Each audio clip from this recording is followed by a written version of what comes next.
The clinking of cutlery, soft jazz playing in the background, and murmured conversations filled the air of Maison de Luxe, one of the most exclusive restaurants in the corporate district. Waiters moved with precision, dressed in crisp uniforms, gliding from table to table like dancers in a silent ballet. Everything in the room oozed wealth, power, and control. Sana adjusted her apron and balanced a tray on her palm, her movements practiced, precise. Her face bore the calm of someone used to being overlooked. She had memorized the menu, perfected the tone of her voice, and smiled through long shifts, but nothing quite prepared her for this table. At table 4, Adil Khan leaned back in his chair, dressed in a tailored charcoal suit with a designer watch that sparkled under the chandelier light. He was a name known in the corporate world, a ruthless entrepreneur, a man who built empires and destroyed competitors without blinking. He was charming when he needed to be and cruel when he wanted to be. Today, he was the latter. Sana approached the table with the calm she had cultivated through hundreds of shifts. "Here is your order, sir," she said softly, placing the plate before him. "Grilled salmon with lemon butter sauce and—" "This is cold," Adil interrupted, barely glancing at the food. "Are you blind or just stupid?" The table fell silent. His guests looked down, some embarrassed, others entertained. I apologize, sir." "I'll take it back right away," Sana said, reaching for the plate. "No. Don't touch it. You've already ruined my appetite." He leaned forward, voice rising with theatrical fury. "Do you even understand how to do a basic job? Serving food isn't rocket science. Maybe if you spent less time daydreaming and more time working, you wouldn't be this useless." A few people turned their heads from nearby tables. The manager, standing by the bar, tensed. Sana's cheeks burned, but she stood still. Her hands were steady, her voice remained even. "I'll ask the kitchen to prepare a fresh plate immediately." Adil laughed coldly. No, don't bother. It's not just the food. It's you. Your service is slow, your attitude is dismissive, and frankly, I'm shocked they let someone like you even speak to clients here. He turned to the manager, waving him over. "Is this the kind of standard your restaurant has dropped to? This woman just insulted my evening. I don't pay for second-rate service." The manager, nervous and sweating, approached quickly. "Sir, I deeply apologize. We'll make it right." "I don't want apologies. I want action. If you care about your reputation, you'll deal with this immediately." The manager looked at Sana with apologetic eyes. She had been a reliable employee, never caused trouble, always polite. But this man was influential, and the restaurant couldn't afford to lose his business or suffer his wrath on social media. "Sana, maybe it's best you take the rest of the day off," he said quietly. Adil smirked. "No need," Sana replied, her voice firmer now. "I understand." She untied her apron slowly, folded it with grace, and placed it on the counter. She didn't cry, didn't beg, didn't break. But her eyes locked with Adil's for a moment. He expected humiliation, but what he saw was something else entirely. Steady. Sharp. Almost amused. "You think that's strength?" Adil muttered under his breath as she turned away. "You'll disappear just like the rest of them." Sana didn't respond. She walked out the back door, straightening her back with each step. Her heart pounded, not with sadness, but with determination. Outside, the city roared with life. She stood still for a moment, breathing in the evening air. She pulled her phone from her pocket and opened an email draft she had saved months ago. Subject: business proposal, ready for discussion. She hit send. Inside the restaurant, Adil went back to boasting to his table guests, unaware that the woman he just tried to crush had just made the first move in a game he didn't even know had begun. The night air outside Maison de Luxe was cool, but Sana barely noticed it as she walked toward the bus stop. The sting of Adil's words still echoed faintly in her ears, but it wasn't pain that pulsed through her veins, it was memory. And determination. As she sat on the cold bench, waiting for the bus, her mind drifted back to the life she had left behind. A life that didn't involve aprons, customer complaints, or tips. Just 2 years ago, Sana Shahbaz was seated at a corner desk on the 15th floor of a glass tower. Her nameplate read, Sana Shahbaz, business analyst, Horizon Capital. She was among the youngest in her firm to lead a project pitch. Her MBA from IBA had landed her the job. Her drive and discipline had helped her rise quickly. She was known for her sharp mind, clear communication, and calm leadership under pressure. Executives praised her. Colleagues sought her advice. Her future was bright and set on an upward track. But life has a way of reminding people that control is often an illusion. Her mother's health had started declining slowly, first fatigue, then unexplained fevers, then finally a diagnosis no one was prepared for, stage 3 kidney failure. Treatment was aggressive. The costs were worse. And as the eldest child with a younger brother still in college and a father who passed years ago, Sana had little choice but to step away. She had offered to work remotely or take a sabbatical, but corporate sympathy had limits. Compassion was always conditional. When she requested extended leave, she was given 2 options: resign or be replaced. With a lump in her throat and her mother in her mind, she handed in her resignation the next day.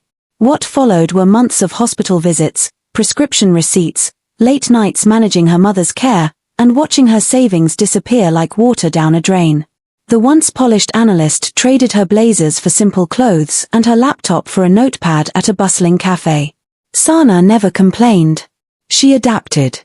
The job at Maison de Luxe was meant to be temporary, a way to keep the lights on and her brother in school while her mother recovered. It wasn't glamorous, but it was stable. And, in some strange way, it brought her peace. Serving customers, folding napkins, and cleaning tables gave her time to think. Time to plan. Because Sana hadn't given up. Each night after her shift, she sat at her desk, her mother asleep in the next room, and worked quietly on a project no one knew about. A business plan. A pitch deck. A dream. She researched market trends, startup strategies, and investment gaps in the tech finance world. She used her connections, emailed old mentors, and slowly began to build something of her own. Sana didn't want to return to the corporate world as a job applicant. She wanted to return as a founder. As the bus arrived and she stepped in, she glanced at her phone. The email she had sent earlier, responding to a venture capital firm she'd been in talks with, was already marked as seen. Her pulse quickened. No one in the restaurant had known who she truly was. They saw a girl in a black uniform and flat shoes. They didn't see the fire beneath. Adil Khan certainly hadn't seen it. And one day, he would regret not looking deeper. She took a seat by the window and whispered to herself, almost there. The view from the top floor of the Orion Tower was breathtaking, skyscrapers piercing the clouds, the city pulsing below like a living organism. But Adil Khan didn't look at the view anymore. He had conquered it. Behind the glass walls of his corner office, Adil sat at a sleek mahogany desk, his fingers tapping impatiently on the surface. Dressed in a bespoke navy suit and Italian leather shoes, he looked like every inch of the success he claimed to be. Around him, assistants moved quickly and quietly, aware that any delay in response could provoke one of his infamous outbursts. "Where's the pitch deck from marketing?" he snapped without looking up. "On your desk, sir." "I placed it 5 minutes ago," replied his assistant in a rehearsed, calm tone. Adil grunted. "Then someone tell them next time to put it on top of the financials, not under. Am I running a company or babysitting a circus?" He flipped open the deck with a flick of his hand and scanned through it with razor focus. The upcoming merger with Novatech Solutions was his biggest move yet, one that would secure his dominance in the tech finance hybrid market. But it wasn't a done deal. The board was cautious. Investors were divided. And worst of all, the competition was circling like vultures. Adil's phone buzzed. It was his CFO. "We've got interest from a potential co-investor," the voice on the other end said. "Someone solid. Been making waves lately in fintech and microlending. Quiet reputation, sharp numbers." "Who is it?" Adil asked, uninterested. "A female-led firm. Young founder. Very private, but she's gained major backing from 2 VC giants. They're offering to buy in and take over part of operations post-merger." Adil let out a laugh, short, mocking. "A startup founder? Female, no less? Let me guess, buzzwords, TED Talks, disruptive innovation, and inspirational quotes on LinkedIn? She's not that type, the CFO said cautiously. And from what I hear, she's tough. Very strategic. And she doesn't care for press. Adil rolled his eyes. I don't need a poster child for diversity. I need someone who understands scale, not idealism. He ended the call without waiting for a response. Yet, despite the bravado, a trace of unease flickered in Adil's eyes. His last 2 partnerships had failed, one due to his ego, the other due to mismanagement he never admitted. The board had started pushing for someone to balance him out, a co-CEO or at least a strategic lead who could bring in fresh thinking. But Adil didn't share power. He believed leadership meant control, not collaboration. Still, the pressure was mounting. The merger wouldn't go through without investor confidence, and confidence required stability, something he hadn't provided in months. He stood, adjusted his cufflinks, and walked to the glass wall, staring out. Let them bring her, he muttered to himself. Let her try. What he didn't know was that the her he had just dismissed was already closer than he imagined, and she remembered everything. The boardroom at Orion Capital's headquarters was nothing short of majestic. A long glass table stretched across the room, surrounded by high-backed leather chairs. Floor-to-ceiling windows bathed the space in morning light, illuminating the clean lines of modern art and expensive minimalism that screamed affluence. On the far wall, a massive screen flickered to life, displaying the company's quarterly performance graphs. Adil Khan entered the room with his usual swagger. His suit was flawless, his jaw freshly shaven, and his confidence unshakable, or so it seemed. Today was supposed to be a formality. The final approval meeting for the Novatech merger. The last box to tick. The co-investor was flying in to officially join the table. A formality, Adil kept telling himself, even though whispers around the board had grown louder. They wanted someone to balance his leadership, to complement his skills, a polite way of saying, to clean up the mess he'd left behind. He nodded at a few board members already seated, all of them older men in tailored suits and polished shoes. There was chatter, but a hush fell the moment the door opened again. Click, click, click. Heels on the marble floor. Adil turned instinctively, ready to give his usual smirk and handshake. But the smirk froze on his face. Standing at the door was a woman in a dark green power suit, crisp white blouse, and sleek black heels. Her hair was pinned up neatly, a minimalist gold pin at her collar. A tablet in one hand, a leather-bound notebook in the other. Composed. Polished. Radiating calm authority. It was Sana. Sana, the waitress. The same woman he had humiliated in a crowded restaurant a year ago. The one whose career he thought he'd crushed with a few sharp words and a public spectacle. She walked into the room like she owned it. And technically, now, she did. Adil's breath hitched, just slightly. He blinked, unsure if it was some cruel hallucination. But the murmurs in the room confirmed it wasn't. Sana stopped right in front of him and extended her hand with a small, professional smile. Nice to see you again, Mr. Adil. There was a pause. The kind of pause that crackles with tension. Board members exchanged glances. Some raised eyebrows. Others seemed to instantly remember the story he once bragged about, a waitress who couldn't keep up. A public humiliation he had made into an amusing anecdote over cigars. Now, the joke had turned into his nightmare. Adil slowly extended his hand, gripping hers a second too late. His voice, normally smooth and smug, came out uneven. Sana. Ms. Shahbaz, she corrected gently. But yes. It's been a while. She turned to the board members. Thank you all for welcoming me today. I look forward to collaborating with each of you as we lead this exciting new chapter for Orion Novatech. The chairman cleared his throat, clearly intrigued but pleased. Gentlemen, this is Ms. Sana Shahbaz, the founder of S3 Strategies and our new co-investor. She'll be serving as co-CEO, with an operational focus on strategic transformation.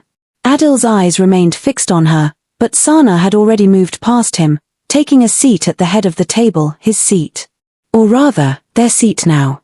She placed her tablet in front of her, her posture flawless, her expression unreadable. Adil slowly lowered himself into the chair beside her, still trying to process the moment. How? When? What kind of game was this? But it wasn't a game. It was business.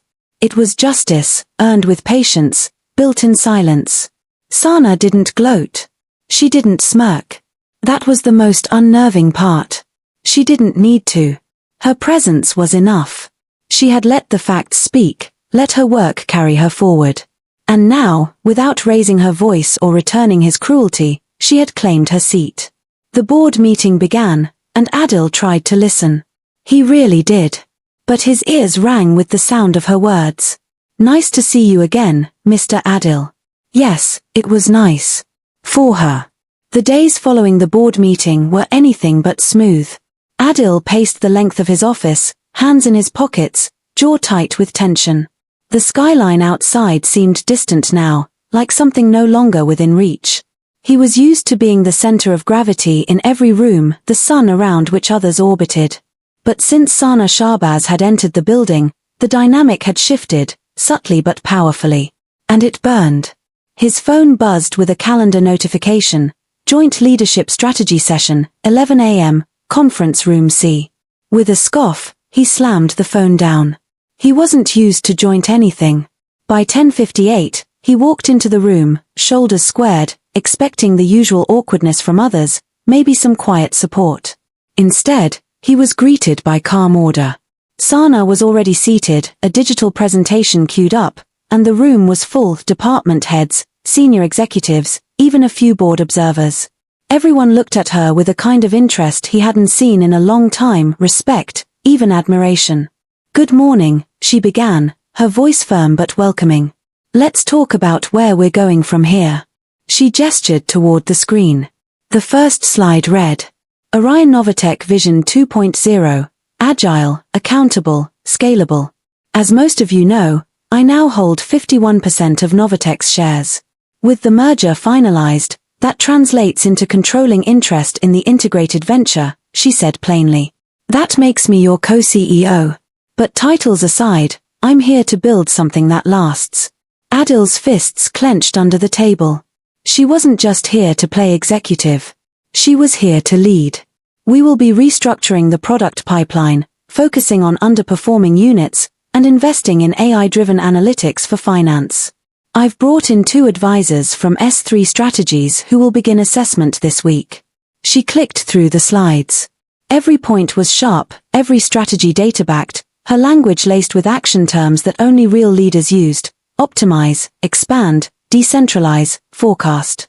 Adil couldn't believe what he was seeing. She wasn't fumbling or second-guessing. She knew exactly what she was doing. And worse, people were responding to her. Heads nodded. Questions came with respect, not hesitation. He interrupted halfway through. That's a lot of change. This company wasn't built overnight, and it sure as hell won't survive being torn down by sudden decisions. Sana didn't flinch. Agreed. That's why we're not tearing it down, we're rebuilding the foundation. We've been reactive for too long. I believe in being proactive. A few department heads murmured in agreement. Also, she continued, looking at him directly now, we will implement a dual approval policy for major expenditures. No more unilateral decisions on multi-million-dollar allocations. That was the real sting. Adil had long treated company funds like his personal war chest, launching ambitious campaigns, investing in flashy ventures, only to backpedal when numbers fell short. Now, he had to share power. Worse, he had to ask. He tried to regain footing. In private meetings, he downplayed her strategies. She's new to our ecosystem, he told a group of executives over coffee. She's used to startups, not corporate structures. Give it time, she'll stretch herself too thin. But Sana wasn't stumbling. She was everywhere, reviewing team metrics, sitting in on customer feedback calls, analyzing inefficiencies in the supply chain, even holding weekly listening sessions with junior employees. And people loved her for it. She didn't lead with ego. She led with purpose. Adil began to notice things. Emails were being directed to her first. Ideas flowed to her inbox. Even board members started calling her for updates. It wasn't dramatic, it was slow and systematic. He was being edged out not by force, but by competence. One afternoon, as he watched from the glass walls of his office, he saw her laughing with the marketing team over a campaign draft. She didn't bark orders. She invited participation. She listened. He sat down heavily at his desk, a strange hollowness settling in his chest. He had misjudged her. No, he had never seen her to begin with. To him, she had been just another face in the crowd, a disposable worker he could crush with a glance. He hadn't seen the mind behind the smile, the fire behind the silence. Now, that fire was lighting the whole company and exposing the shadows he'd hidden in for years. For the first time, Adil didn't feel in control. He felt replaceable. And that terrified him more than anything. The silence in Adil's penthouse was heavier than usual. The lights were dim, casting long shadows on the polished floors. The view of the glittering city below stretched endlessly, yet it offered no comfort tonight. He stood at the window, drink untouched in his hand, staring blankly into the distance. Everything had changed, and not just in the boardroom. Sana's leadership had thrown a mirror in front of him, and for the first time in years, he was being forced to look at the reflection. It wasn't just about her. It was about who he had become. Once, Adil had been different. Fresh out of university, full of ambition and ideas, he used to believe in building something meaningful. In the early years, he stayed late not to dominate, but to learn. He had friends then. Real ones. Colleagues who believed in him, a small team that celebrated milestones together in coffee shops instead of luxury lounges. But somewhere along the way, he had started believing he was above everyone. The success came fast, and so did the ego. He replaced loyalty with strategy, warmth with cold efficiency. The more he rose, the more isolated he became.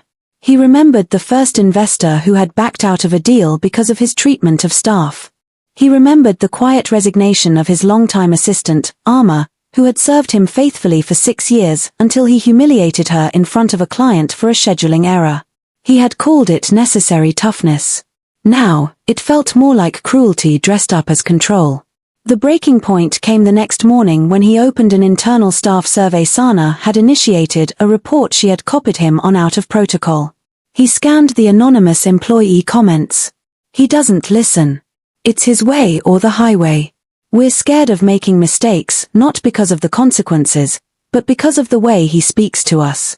Ever since Sana joined, we feel human again. That one hit the hardest. He closed the file. His fingers hovered over his phone before he finally tapped open his contacts. There was a name he hadn't dialed in 2 years, Arisha, sister. He stared at it for a moment before pressing call. The small home in Gulshan was a far cry from his penthouse, but it felt warmer. Arisha opened the door cautiously, then stared at him in disbelief.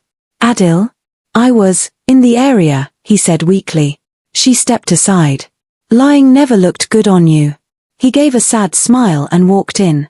The place smelled like fried onions and jasmine tea. The walls were decorated with old photos, ones that still had their parents in them. Arisha poured tea in silence, then sat across from him. You're quiet, she finally said. I came because I needed to remember who I was before all this. You mean before you turned into someone you wouldn't have hired 5 years ago, she replied bluntly. He looked down. People used to admire you, Adil. Not because you were rich. Because you were kind. Driven. Honest. Somewhere along the way, you started measuring your worth in power. And you lost everything that made you human.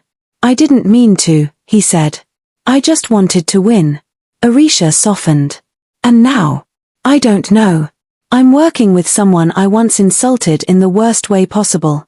And she's everything I used to want to be: strong, respected, focused. I can't stop thinking about what I did.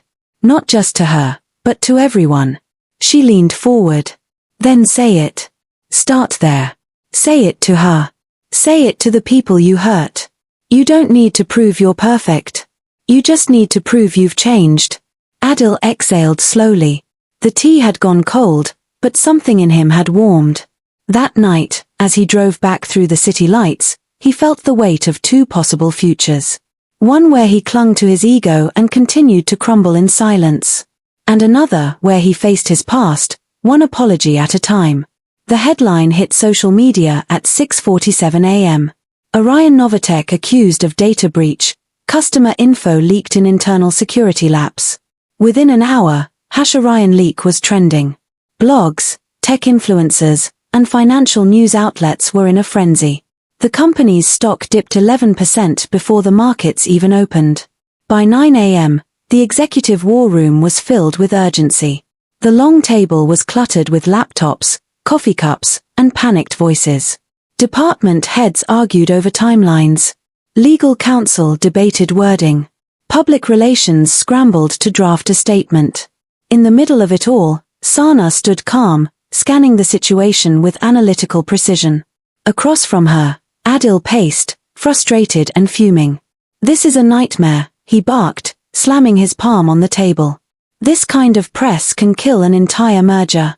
Where the hell was our IT oversight?" "It doesn't matter how it happened right now," Sana said evenly. "What matters is how we respond. The longer we delay, the more control we lose." "Oh, so now you're the crisis expert too?" Adil snapped, sarcasm leaking into his tone. Sana didn't flinch.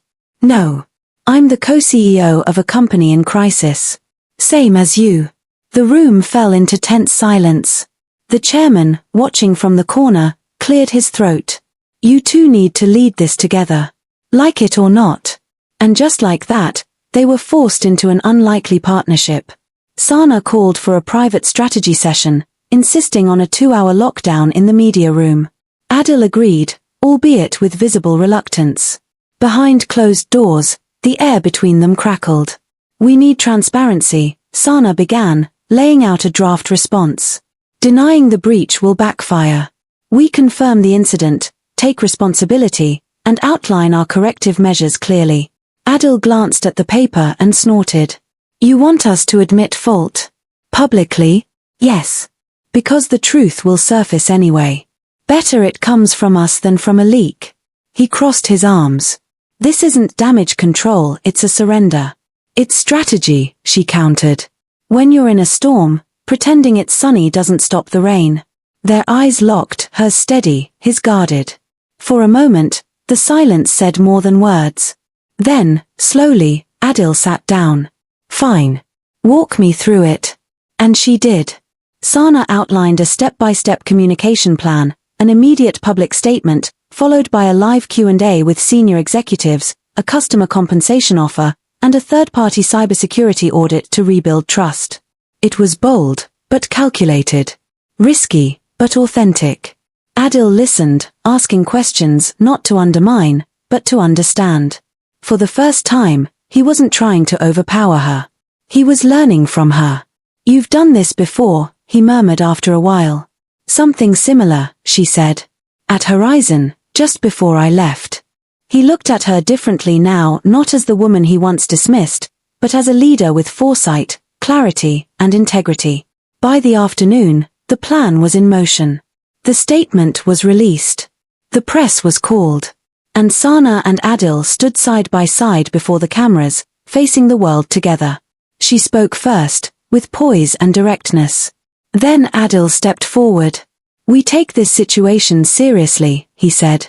"We are not here to make excuses, but to make it right. And we will." Afterward, as they returned to the office, the tension between them had softened.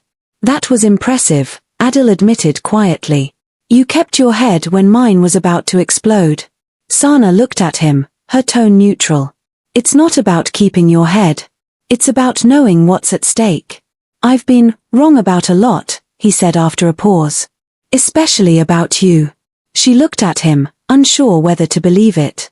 He seemed sincere, but she had learned not to trust too quickly. "I don't expect you to forgive me," he added. "But I do want to earn your respect." Sana didn't smile. But her voice was gentler than before. "Respect isn't given for words, Adil. It's earned through actions. Keep showing up the way you did today, and maybe." That maybe wasn't a promise. But it was something. That evening, as Sana reviewed the social media metrics and watched public sentiment slowly shift, she caught a rare expression on Adil's face, relief, tinged with humility. For the first time, she saw not the man who had humiliated her, but the man who might just be learning what leadership truly meant. And that, perhaps, was the real turning point. The quarterly strategy review was in full swing.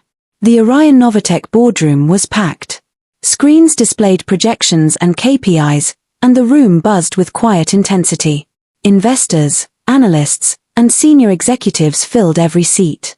Everyone was watching closely not just the numbers, but the dynamic between the two co-CEOs.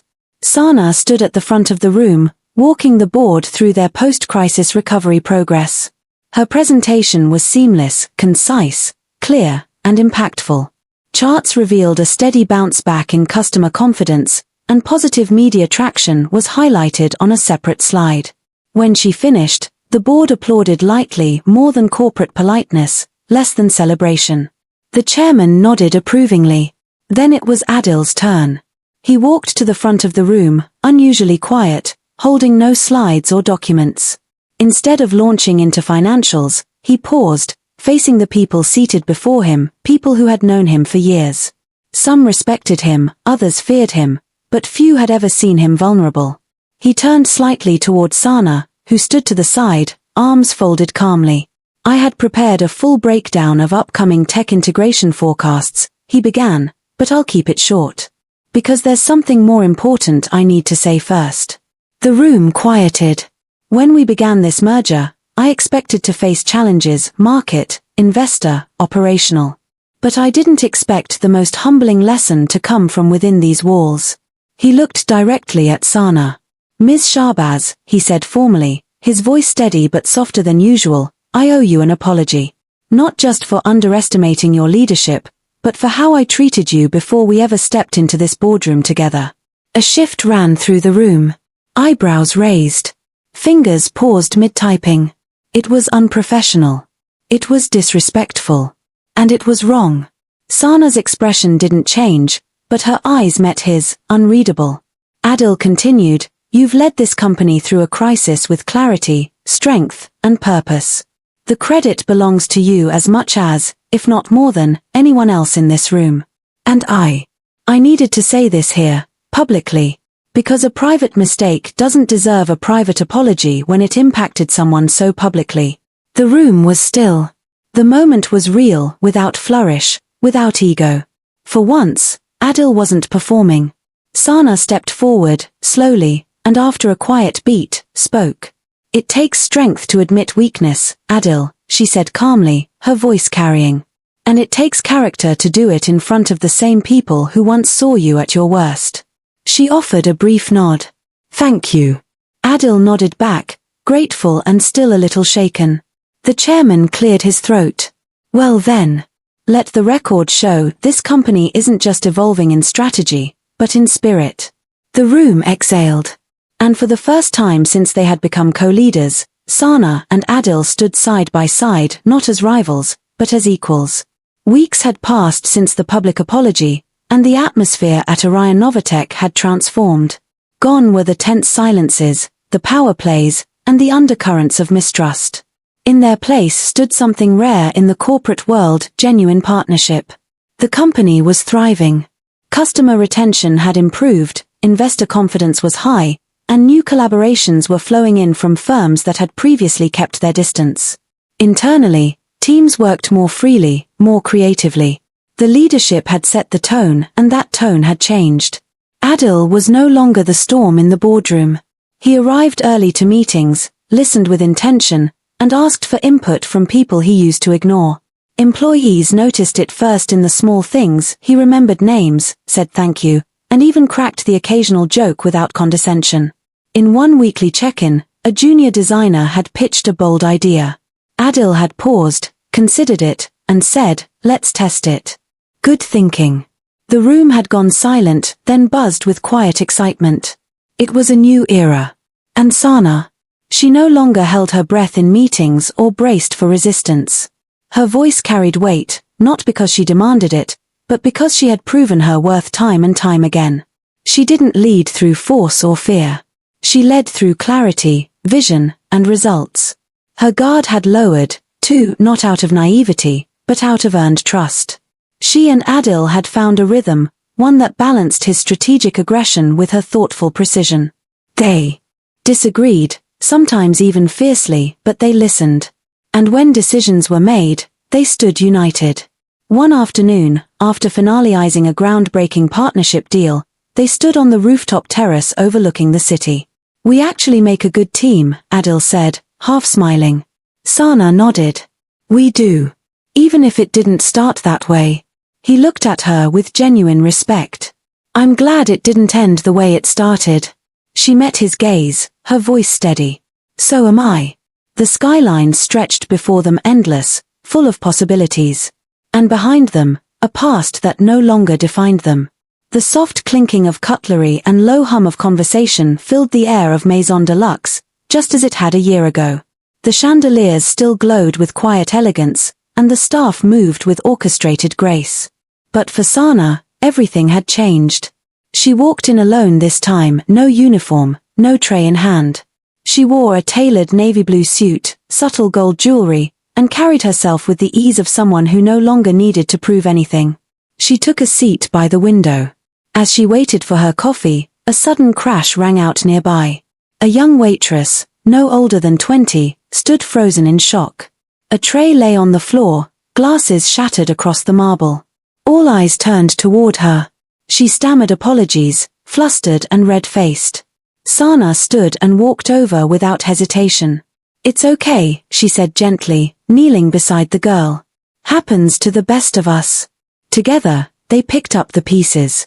The manager rushed over, ready to reprimand, but one look from Sana held him still. She smiled at the waitress, calm and kind. "You're doing fine. Just breathe." When her coffee arrived later, Sana sipped it quietly, gazing out the window. She paid the bill, left a generous tip, and stood to leave. As she reached the door, her voice echoed softly in her thoughts. The world remembers cruelty, but it honors kindness longer. Outside, the sun dipped behind the skyline. Her heels clicked against the marble floor with quiet confidence, each step a punctuation mark in a story rewritten by strength, dignity, and grace. She didn't look back. She didn't need to. The past had taught her. The present respected her. And the future belonged to her.